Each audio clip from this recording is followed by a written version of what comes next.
Hello guys, welcome to Tactim channel. Hope you're doing well. In this video I'm gonna show you how to set illustration on your profile picture on Google Map. So guys, for that go to your Google Map, then tap on your profile, tap on your profile again on the camera option, then tap on browse illustration, and here you can select what illustration you like.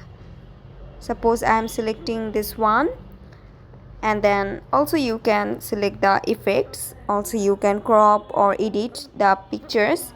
Then you have to tap on next, and then just tap on save as profile picture, and then your illustration will be saved your profile picture.